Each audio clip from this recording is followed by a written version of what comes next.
자, 이제 천상 예배의 영광을 바라보게 됩니다. 우리 1절 읽어보겠습니다. 시작.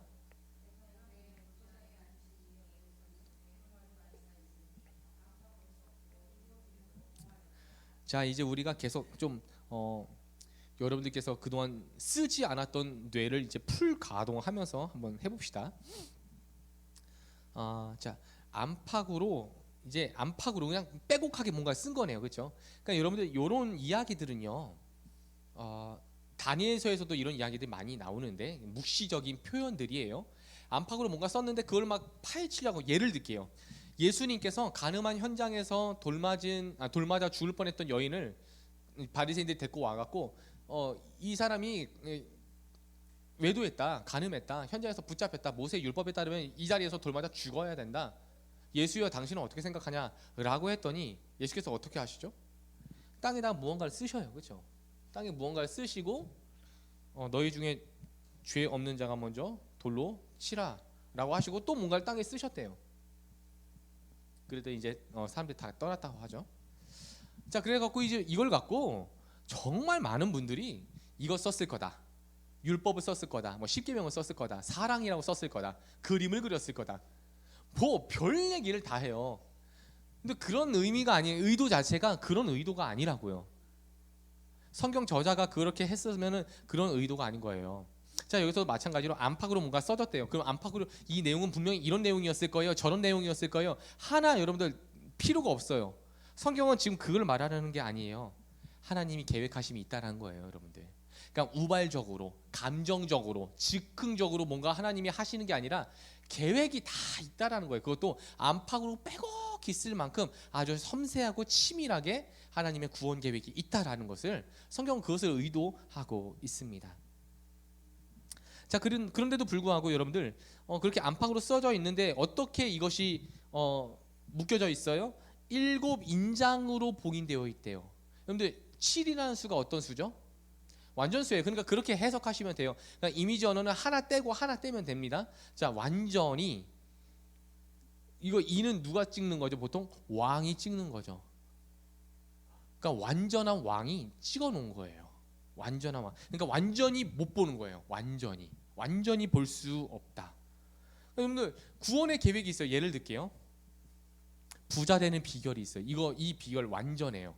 진짜 이대로만 하면 여러분들, 제가 한번 금요일에 별 헛소리를 다 했었는데 이제 가수 이승철 씨가 얘기했던 것처럼 여러분들 진짜로 그 매뉴얼대로 하면은 한 달 안에 600만 원을 벌 수 있어요. 돈 30만 원만 있어도. 제가 링크 보내드릴까요? 자, 이런 거예요, 여러분들. 그런데 링크 보내드릴까요? 에이, 안 돼요. 나만 볼 거예요. 이러면 막 다 속상. 그건 별로 안 속상한데 한 달 후에 진짜 나는 600만 원을 벌었다고 막 자랑하고 있어. 그럼 그때는 속상하겠죠. 그리고 나도 링크 좀 보내주세요 하고 싶겠죠. 자, 이런 것처럼 또는 어떤 정말 죽을 병에 걸린 환자가 있어요. 그런데 이 방법대로 하면은 살 수 있어. 이 방법대로 했더니 사람들이 다 살았어. 이 약을 먹으면 돼. 근데 아무한테도 못 줘. 이러면은 이게 놀리는 것 같지 않아요? 자, 지금 그런 거예요. 구원의 완벽한 계획이 이렇게 빼곡하게 쓰여져 있는 계획이 있는데 아무도 볼 수 없는 그런 상황입니다. 자, 2절에서 4절을 이어서 볼게요. 시작. 또 봄에 힘 있는 천사가 큰 음성으로 외치기를 누가 그 두루마리를 펴며 그 인을 떼기에 합당하냐 하나 하늘 위에나 땅 위에나 땅 아래에 능히 그 두루마리를 펴거나 보거나 할 자가 없더라. 그 두루마리를 펴거나 보거나 하기에 합당한 자가 보이지 아니하기로 내가 크게 울었더니.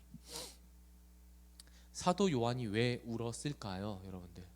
지금 우리가 앞서 보셨던 7교회는요 다 사도 요한이 관리하던 교회예요. 목양하던 교회입니다. 물론 사도 요한께서는 에베소 교회에서 이제 베이스 캠프를 두고 이제 순회 선교를 하셨듯 합니다. 그 다 근교니까. 그런데 본인이 어쨌든 pat모스 섬에서 이제 유배를 됐고 본인이 사랑하고 섬기고 키워왔던 그 교회 7교회들이 다 하나같이 무너지고 죽어가고 주님의 책망을 받고 있는데 사도 요한 마음이 어떻겠어요? 나는 지금 여기 있는데 저거 어떻게 해야 되나? 예수님이 보여주신 환상은 있는데 저게 어떻게 하면 교회가 든든하게 설 수 있을까? 이 어려운 이 로마 제국의 박해로부터 어떻게 하면 보호받을 수 있을까라고 했더니 지금 이 엄청난 천사가 와서 이대로 하면 돼 하면서 이게 매뉴얼을 이렇게 갖고 왔대요. 이렇게 갖고 왔는데 근데 이거 아무도 못 봐.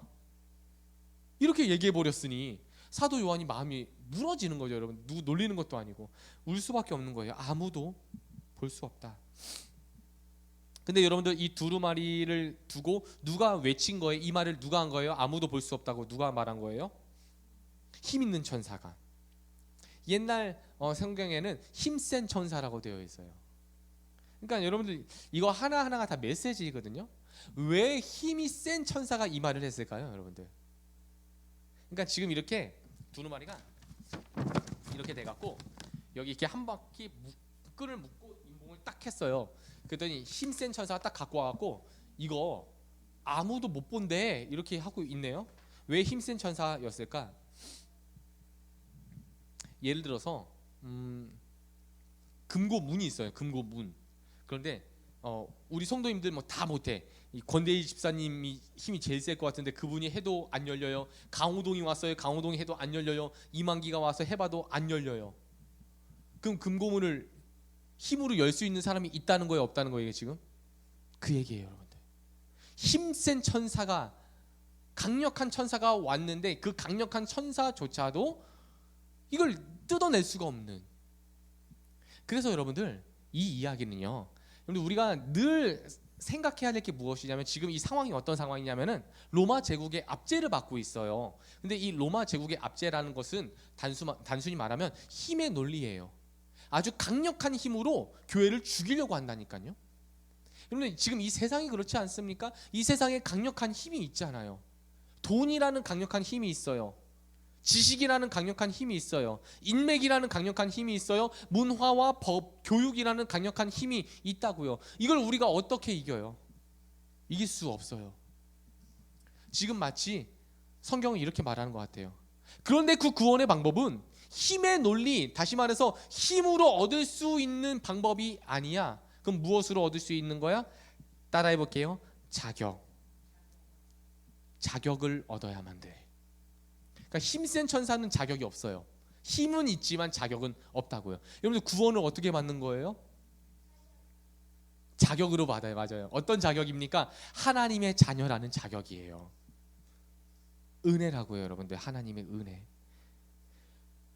힘이 세도 못 가요. 하나님 나라. 돈이 있어도 못 가요. 하나님 나라. 오직 거듭나서 성령으로 거듭나서 하나님의 아들, 하나님의 딸이 된 그 사람들만이 자격을 얻게 된다고요.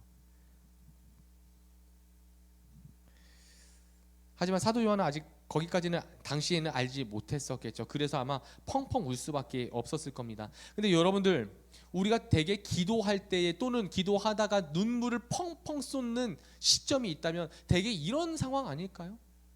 되게 이런 상황? 우리가 우는 상황이 있으면 대부분 여러분들 둘 중 하나예요. 감사 아니면 고난이에요. 그리고 감사보다는 고난이 더 많아요. 비중으로 따지자면. 너무 힘드니까, 너무 아프니까, 너무 고통스럽고 어려우니까 자꾸만 울어요. 그리고 어떻게 해요? 나를 도와주는 사람이 없어요. 나는 힘이 없어요. 나는 그것을 할 만한 능력이 없어요. 힘이 없어요. 누가 날 도와주지도 않아요. 위로해 주지도 않아요. 아무도 내 주변에 없어요.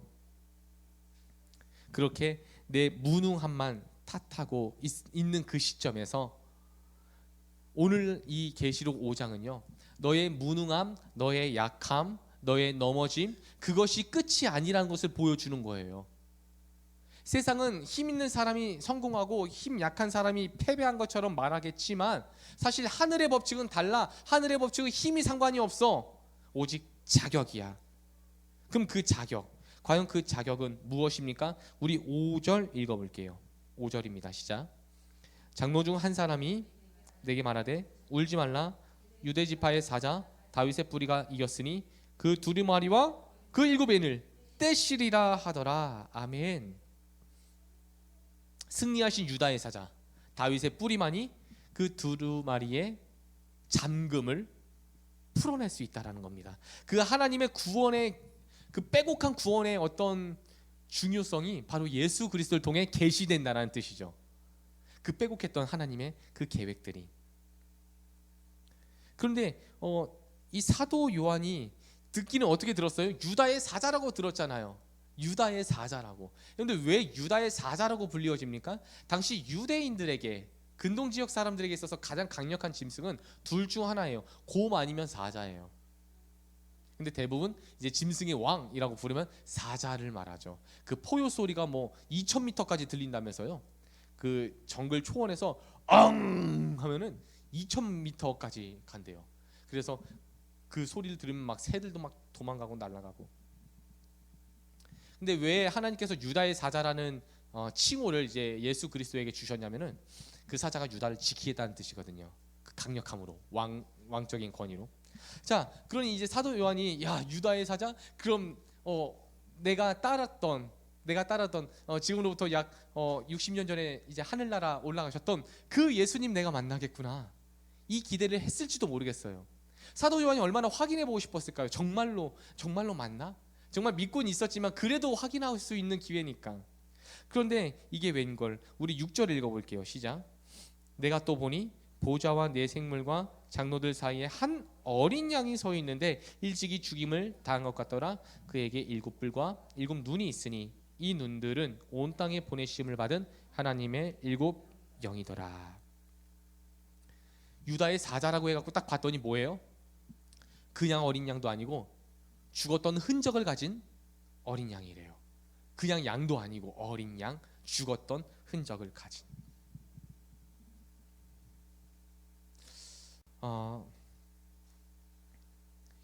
여러분들 미국이 이제 백악관이나 어떤 미국을 상징하는 동물이 뭐죠? 제가 그 교환에다 써놨는데 미국 하면은 그 흰머리 독수리, 그죠? 흰머리 독수리가 이제 미국의 상징입니다. 러시아는 뭐예요? 러시아 상징. 예, 불곰이에요. 잘하시네요. 똑똑하시네요. 네. 그럼 중국은요? 용. 용. 다 아시네요. 대한민국은 뭔지 아세요? 동물이? 아, 맞습니다. 호랑이. 예. 동물에 관심이 많으시네요. 네, 호랑이. 그러니까 이게 다 무슨 뜻이에요, 여러분들? 자기 국가를 강력한 짐승으로 묘사해요. 왜요? 세다고 말하고 싶은 거예요. 우리 이렇게 용맹해, 우리 이렇게 강력해, 우리 이렇게 세. 그런데 여러분들 지금 여기는 어디냐면은 여기는 하늘 예루살렘이에요. 이 나라는 새 예루살렘이라고요. 그럼 새 예루살렘에 아주 강력한 그 막 괴물들 같이 막 해갖고 합체를 하든 막 그렇게 나타나야 되는데 그게 아니라 어린 양, 그것도 죽임의 어떤 흔적을 가진 어린 양이라고 말합니다. 다시 한번 여러분들 이 메시지는 중복적인 메시지인데요. 이 세상은 어떠한 논리로 작용되어집니까? 힘의 논리와 힘의 원리로 작용되어지고 있어요. 힘센 사람이 갑인 거예요. 그 힘이라는 것은 돈일 수도 있고 인맥일 수도 있고 명예일 수도 있고 지식일 수도 있고 뭐 여러 가지 있겠지만 어쨌든 우리가 그것을 다 가져서 파워라고 말합니다. 뭐 교회에서는 영성이라고도 말할 수 있겠죠. 근데 어쨌든 여러분들 지금 이 새 예루살렘 앞으로 도래하게 될 하나님의 나라는 힘의 원리와 힘의 논리로 지배되는 세상이 아니라는 거예요. 특별히 여러분들 죽은 흔적을 가진, 죽임당한 흔적을 가진 어린 양이래요. 여러분들 이 모티프 자체가 구약적이지 않습니까? 근데 어린 양이 죽었다. 그럼 그 죽은 이유가 뭘까요? 어린 양을 왜 죽여요? 구약 시대 때? 제사 지낼 때. 그러니까 그 제사가 어떤 제사였죠? 보통? 맞아요. 어린 양이 그때 조건이 있어요. 그냥 무조건 어린 양 이거 아니잖아요. 어떤 어린 양이어야 되죠? 흠 없는 어린 양이에요. 죄가 없어요. 흠 없는 어린 양. 그런데 흠 많은 인간 때문에 대신 죽었다고요. 따라해 볼게요. 희생. 이 메시지예요, 여러분들. 하나님의 나라가 도래하게 됩니다. 그런데 그 하나님의 나라가 도래할 때는 힘의 논리와 힘의 원리가 아니라 어떤 원리와 어떤 논리로 이루어집니까? 희생이에요. 그래서 예수님은 일찍 이런 말씀하셨죠. 하나님 나라에서는 큰 자가 작은 자를 위해 희생하고 섬기게 될 거라고. 그래서 여러분들 이게 하나님 나라가 도래했을 때 일어나는 일이 아니라 지금 우리에게 보여져야 할 시츄에이션이라는 거예요, 여러분들. 지금 열방의 교회는 섬기고 있느냐, 지금 열방의 교회는 희생하고 있느냐라는 겁니다. 얻으려고만 하고 받으려고만 하고 뭔가 새롭게 개혁되어지고 새롭게 개선되어지려고만 하지, 과연 주변 교우를 위해서, 이 세대를 위해서 정말로 섬기는 마음이 있느냐, 섬기는 모습이 있느냐, 희생하는 모습은 있느냐는 거예요. 그리스도께서 그렇게 하셨는데 그리스도인이라 불리워지는 예수의 몸된 교회는 과연 그렇게 그러한 정신으로 살아가고 있는가? 근데 세상은요, 살아남은 자가 승리한 거다라고 얘기해요. 그렇죠? 그러니까 뭐 워드플레이 같은데, 강한 자가 승리하는 게 아니고 승리한 자가 강한 자다, 뭐 이런 뭐 얘기가 좀 있잖아요, 스포츠 세계에. 근데 여러분들, 교회와 성도는요, 죽음을 통해서만 승리합니다. 세상은 그 죽였다 하면은, 죽음을 당하면 패배한 건데, 하늘의 법칙은요, 그 죽음으로 인해 승리하는 거예요. 희생, 섬김. 그래서 여러분들, 궁극적으로 이 논리와 원리로 하나님께서 하나님 나라를 지배하고 다스리게 되실 겁니다. 그런데 중요한 사실은 지금 이 땅에, 지금 이 세대에서 나는 그 하나님의 지배와 다스림을 받고 있느냐는 거예요. 제가 우리 권사님 모임 때도 한번 말씀드렸었죠. 여러분들, 하나님 나라가 어디 있는 거예요?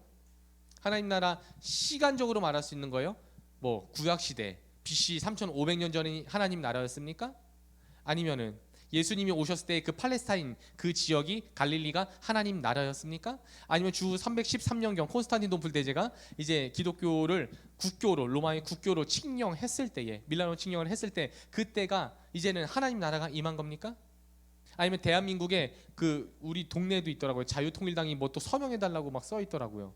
그렇게 서명 막 해갖고 뭐 이렇게 국회에 들어가게 되면 그럼 하나님의 나라가 대한민국에 임하는 겁니까? 장소적인 것도 아니에요, 시간적인 것도 아니에요. 다시 말해서 시공간적인 게 아니에요. 힘의 논리가 아니니까. 하나님의 나라, 그러면 어디에 있는 거예요? 하나님 나라는 하나님의 법이 하나님의 법으로 인정되어지는 그곳에, 하나님의 말씀이 하나님 말씀으로 인정되어지고 순종되어지는 그곳이 하나님 나라라고요. 그런 것처럼 여러분들, 지금 내가 하나님 나라에서 살고 있느냐예요. 죽어서 하나님 나라 가는 게 아니에요. 지금 이 땅에서 하나님의 말씀을 왕의 법으로 따르는 그 가정, 그 침실, 그 교회가 하나님 나라임을 믿으시길 축원합니다. 우리 이어서 7절과 8절 한번 읽어볼게요. 7절에서 8절입니다. 시작.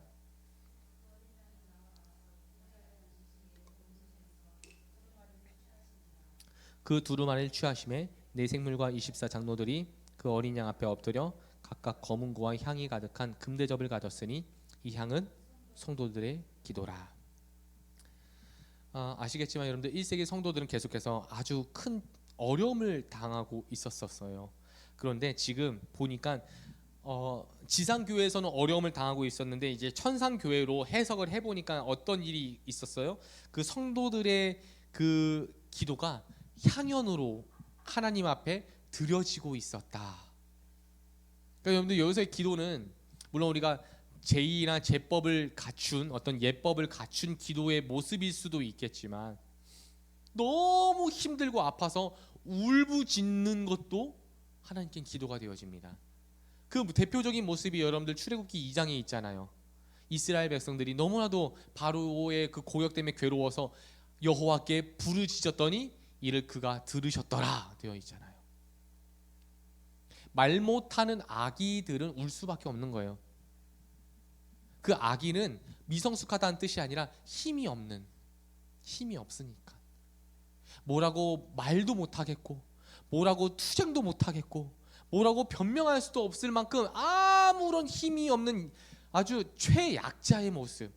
그래서 울 수밖에 없지 않겠어요? 그 눈물, 그 통곡, 그 절규를 하나님께서는 향연으로 금대접에 받아서 천사를 통해 받고 계시다는 것은, 이 메시지 자체가 여러분들 위로하고 싶은 거예요. 하나님은 지금 하나님은 지상교회의 치열함과 지상교회의 열악함과 지상교회에서 고통받는 성도들을 어떻게든 위로하고 싶다라는 마음이에요.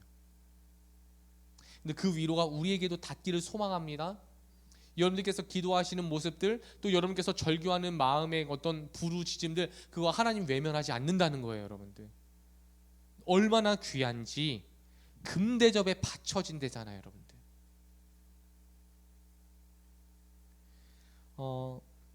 우리가 이제 다음 주에 계시록 6장도 보게 되겠지만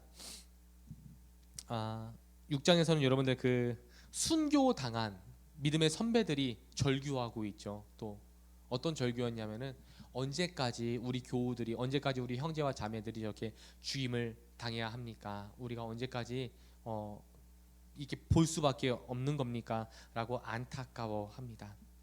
하지만 그때도 예나 지금이나 주님께서는 한 가지 말씀만 하세요.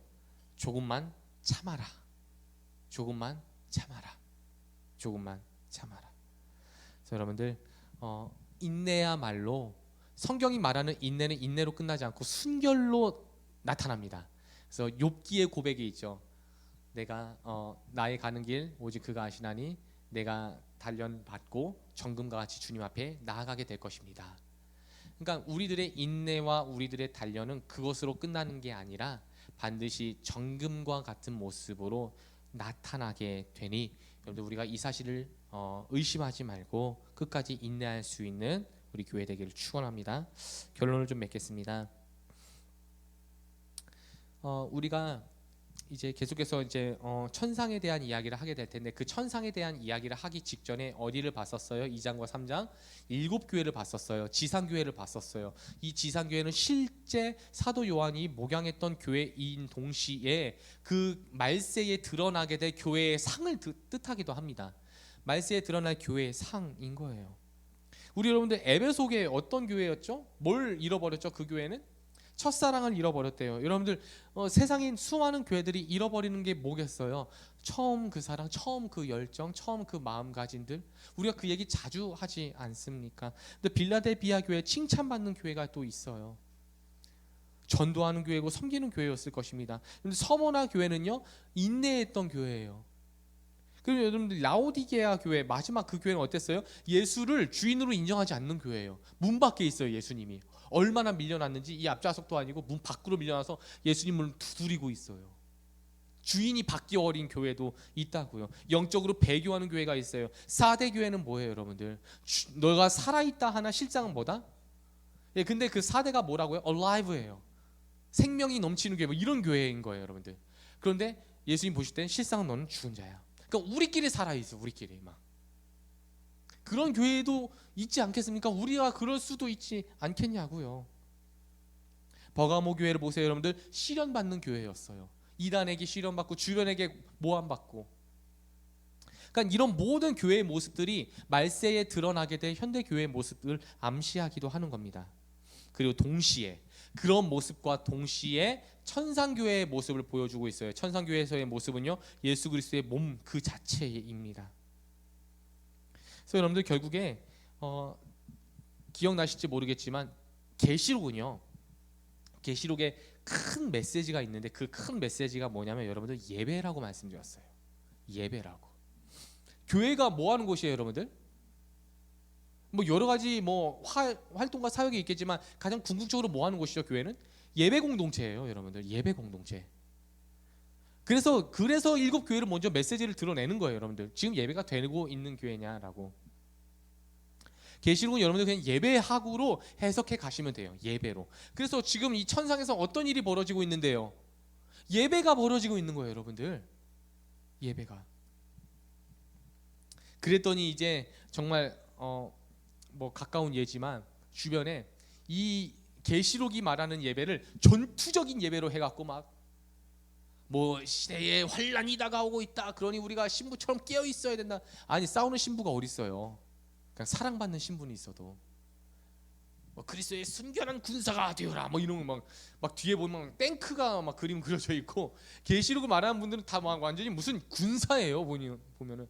근데 계시록은 여러분들 소망의 메시지예요. 뭐 싸우자는 게 아니에요 여러분들.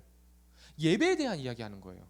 자 물론 전투성을 가진 예배를 말하기도 합니다. 그러니까 계시록이 아니라 성경 자체가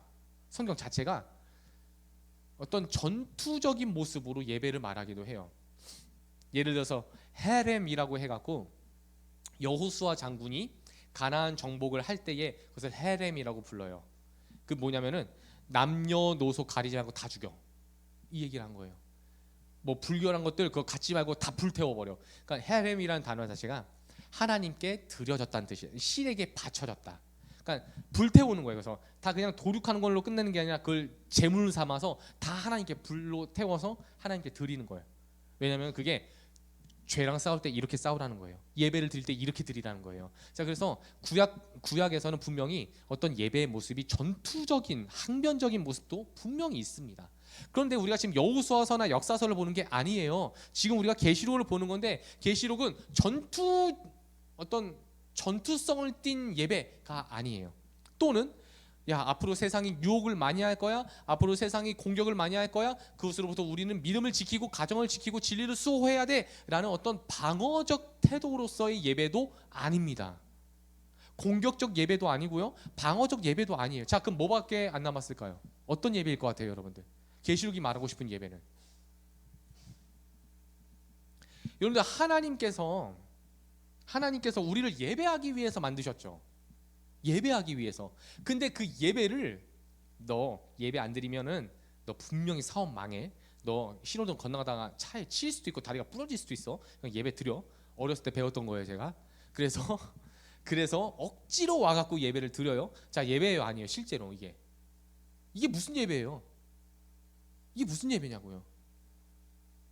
어린 양 예수 그리스도의 그 보혈의 대속의 은혜의 그 감격과 감사와 기쁨과 그 마음이 없는데, 그건 타성에 젖어서 그 하나님 제일 싫어하는 거 아닙니까, 여러분들? 에스겔서에서 뭐라고 말씀하셨는지 아세요? 너희들 금식했다고 지금 그 사람들이 막 그러잖아요. 아, 우리가 언제까지 또 금식할까요? 우리가 언제죠? 5월과 10월에 금식했는데 이거 또 해야 되나요? 그 얘기를 왜 하냐면은 스룹바벨 성전이 완성이 됐어요. 지금 바벨론 포로에서 넘어와갖고 제2 성전이 완성됐어요. 근데 그 전까지 5월과 10월에 그들이 왜 금식했냐면은 하나님 성전이 그때 없었거든요. 망했거든요. 그래서 하나님 성전이 세워지게 해주세요 하고서 금식하며 기도했던 거예요. 회개하면서. 근데 성전이 세워졌잖아요. 세워지니까 그때 뭐라고 하는지 알아요? 아, 이거 세워졌는데 그래도 금식하면서 기도해야 됩니까? 이렇게 하는 거예요. 타협하려는 거예요, 하나님하고. 근데 하나님이 에스겔을 통해서 뭐라 말씀하신지 아십니까? 너희들이 언제 나를 위해서 금식한 적이 있었느냐? 너희들이 언제 나를 위해 예배하고 나를 위해 제물을 드린 적이 있었느냐? 40년 광야 시절도 나를 위함이 아니었노라. 그러니까 여러분들, 하나님은요, 이 예배에 굉장히 목말라 계시고 이 예배에 굉장한 잣대, 아주 거룩한 엄격한 잣대가 있다라니까요. 예수의 십자가 사랑이 있느냐는 거예요. 예수의 십자가 감격이 있냐는 거예요. 그렇기 때문에 여러분들, 이 감격을 얻은 사람은 하나님 앞에 예배하게 됩니다. 그 예수님의 진리를 통해서 얻는 게 뭔지 아세요? 따라해 볼게요. 자유예요, 여러분들. 자유로 예배 드리는 거예요. 자유롭게 예배하는 거랑 자유로서 예배하는 건 다른 얘기예요, 여러분들. 내게 주어진 자유로 하나님을 예배하는 거예요, 여러분들. 계시록이 말한 예배가 바로 이것입니다. 왜요? 황제 숭배가 있잖아요, 지금. 황제 숭배가 있는 거예요. 그래갖고 황제한테 억지로 예배하게 만듭니다. 다시 말할게요. 우리는 황제가 없으니까 세상이에요. 세상. 황제의 이름이 바뀌었어요. 이젠 세상이에요. 쾌락이에요? 나예요. 나라는 황제, 세상이라는 황제, 성공이라는 그 황제를 숭배하지 않고 내게 주어진 자유를 가지고 과연 하나님을 예배할 수 있냐는 거예요. 지금 계시록은 그 얘기를 하고 싶은 거예요. 너 정말로 자유 얻은 거 맞니? 그 황제 때문에 사는 게 아니라 정말로 예수 때문에 사는 거 맞아? 예수로 자유 얻은 거 맞아? 진리로 그 자유 얻은 거 맞냐고. 그럼 황제의 법이 아니라 하늘의 법을 따라라. 진리가 너희를 자유케 하리라라는 이 말씀이 오늘 우리에게 있어서 새겨지기를 축원합니다. 예전에도 한번 말씀드렸었지만 여러분들, 일제 강점기 시대에 우리나라에는 딱 두 부류의 사람만 있었다고 해요. 한 사람은 애국자, 한 사람은 매국노예요. 여러분들, 매국노는 뭐가 매국노예요? 그냥 눈에 보여지는 이 현실과 상황이 변함없이 지속되고 영원할 거라고 생각해갖고 그 현실의 자리에 순응했던 사람이 매국노가 되는 거예요. 그럼 여러분들, 애국자는 어떻게 해서 애국자가 되는 거죠? 때가 되면 일본의 통치는 반드시 망하고 대한의 독립은 반드시 말이라, 이 미래를 바라보는, 현실 너머에 있는 저 다가오는 세상을 바라볼 수 있었던 그 사람들은 애국의 마음으로 싸울 수 있었어요. 이걸 여러분들 바꿔서 세상과 하나님 나라로 보자고요. 여러분들, 지금 우리 눈앞에 보여지는 세상은 강력한 힘이 있고 정말로 변할 수 없고 무너지고 영원히 이 통치와 악함이 다스릴 것 같은데 결국 이것은 무너질 것을 우리는 확신합니다. 이것을 바라볼 수 있는 것이 우리에게 주어진 진리와 자유와 믿음인 줄로 믿습니다. 우리 이 시간에 함께 기도하면 좋겠습니다. 고통스러워 울 수밖에 없는 현실에 직면했을 때 왜 내게 이런 일이 일어나냐고 탄식하기보다 그 눈물을 통해 예수만이 그리스도임을 보게 하여 주옵소서.